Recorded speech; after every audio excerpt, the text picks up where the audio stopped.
He was a king obsessed, not with glory, conquest, or his people, but with control, humiliation, and an appetite few dared name. His private chambers became theaters of submission. His court whispered, not about policies, but about perversions. To his people, he wore the mask of divine authority. But behind palace walls, that mask slipped. Servants were silenced. Women were paraded. Orders were given that had nothing to do with statecraft and everything to do with domination. Born into privilege, he ascended a throne at the mercy of stronger men. Napoleon mocked him. His ministers manipulated him. So he turned inward, toward his own twisted form of power, where obedience could be demanded in more personal ways. This was a nation in crisis. The 1800s tore Spain apart. Wars, revolts, betrayals. While others fought for freedom, their king fought to preserve only one thing: his authority over flesh, over silence, over what happened in the shadows of the crown. When Napoleon deposed him, the people cheered. But in 1813, he returned. Not reformed, not wiser, but crueler.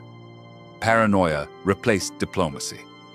And with absolute power restored, he made sure the only truth that mattered was his, and the only pleasure too. 4 wives, countless courtiers, but none were equals. They were subjects, on the throne, in the bedchamber, in every cruel theater he designed. His last wife, Isabella de Braganza, died mysteriously, and rumors of his tastes only grew darker. Whispers spoke of locked rooms, of books bound in leather filled with images far beyond the era's taboos, of imported curiosities meant to shock and arouse. His library, they said, was as large as any bishop's, but built for vice. He enjoyed not just seduction, but subjugation. Maids were required to obey without question. Dignitaries' wives, it was said, could be summoned and tested, not for loyalty to Spain, but for loyalty to him. Some left silent, others never left at all. His ministers bowed, his soldiers obeyed, but none trusted him. His moods turned violent, his punishments theatrical. Those who crossed him faced more than exile. They faced humiliation, in public or private. Fear was his favorite instrument. One physician allegedly tried to intervene, citing illness, imbalance, a disturbed mind. But the king laughed him out of court. "God placed me above men," he said, "and no sickness dare rise above a king."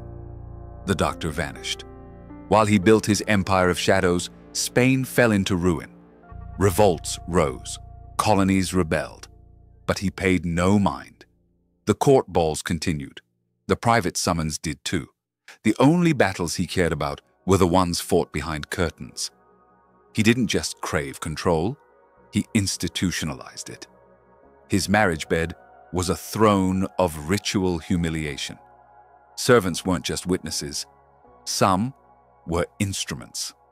Obedience, not affection, was the currency of his private life. Some say he had a viewing gallery built, draped in velvet and lit with oil lamps. It wasn't for plays or music. It was for displays of power, carefully arranged. Invitations were whispered, attendance expected. Silence demanded. The nobles didn't resist. They adapted. They sent daughters and nieces to court, knowing what that meant.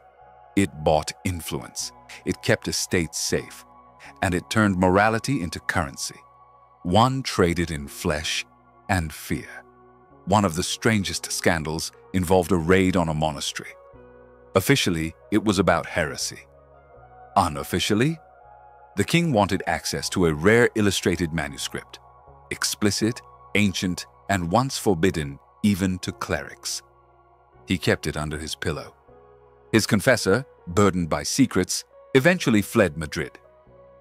He left a letter for Rome hinting at unholy appetites, rituals masked as prayer, and a monarch beyond repentance. The Vatican never responded. Spain was too volatile to challenge. He fathered a daughter, Isabella II, but even that legacy was twisted. Court rumors claimed he questioned her paternity constantly, while entertaining girls barely older than her behind palace doors. He feared betrayal because he lived inside it. Toward the end, his body began to fail him. Some believe it was syphilis. Others say it was guilt manifesting as madness. He became bedridden, whispering apologies to no one, then demanding punishments from servants for crimes never committed. In his final months, he became obsessed with ritual purity. He demanded daily cleansings, forced servants to recite prayers while he bathed, and surrounded himself with symbols of innocence: lambs, white cloth, and porcelain dolls. When he finally died in 1833, there was no mourning in the streets, only relief. The royal guards reportedly burned several of his personal journals before anyone could read them. What remains is rumor, shadow, and fragments of confession. Spain, broken and leaderless, fell into civil war. The Carlist Wars erupted over succession, but behind the politics was something deeper: a cleansing of shame. The nation tried to forget its most perverted king, but history rarely forgets. His image still hangs in Spanish museums, regal, composed, untouched. But those who study the gaze closely say it reveals something else. Not majesty, not wisdom, but a desperate attempt to look normal, while hiding a diseased soul. Historians loyal to the crown worked quickly after his death. Diaries vanished, servants disappeared, writers were warned. Official biographies painted him as pious, misunderstood. But records from foreign diplomats told another story, one of horror cloaked in velvet. He was praised as a defender of the church, but his rituals blended prayer with depravity. He forced confessors to bless acts they feared to describe. His titles were holy, his appetites anything but. Spain called him chosen by God. Privately, many wondered, which God? In a sealed section of Madrid's historical archives, documents allegedly still exist: court memos, financial ledgers, foreign complaints. But access is limited, and what's been released is vague, suggesting that even now, Spain fears its past may speak again. Isabella II, his daughter, would take the throne amid whispers and doubt. Her reign, too, was riddled with scandal, and some blamed her father's ghost for haunting it. He left her more than a crown. He left her a nation poisoned by shame. Spain moved on. Officially, streets were renamed, monuments erected to other kings, but the people remembered, not in books, but in stories, told in hushed tones. Don't trust the crown, some grandmothers warned. It remembers him. Was he sick or evil? A victim of madness or a predator cloaked in royal immunity? Scholars still argue. But what's clear is this: Ferdinand VII used power not to rule his nation, but to enslave it privately. He died as he lived, entitled, insulated, and feared. No repentance, no legacy. Just a stain behind silk curtains. A reminder that some monarchs don't need armies to destroy a nation. Only locked doors, and too many people willing to look away. Now it's your turn. Was Ferdinand VII simply a product of a broken dynasty, or the most depraved king in modern European history? Drop your thoughts in the comments.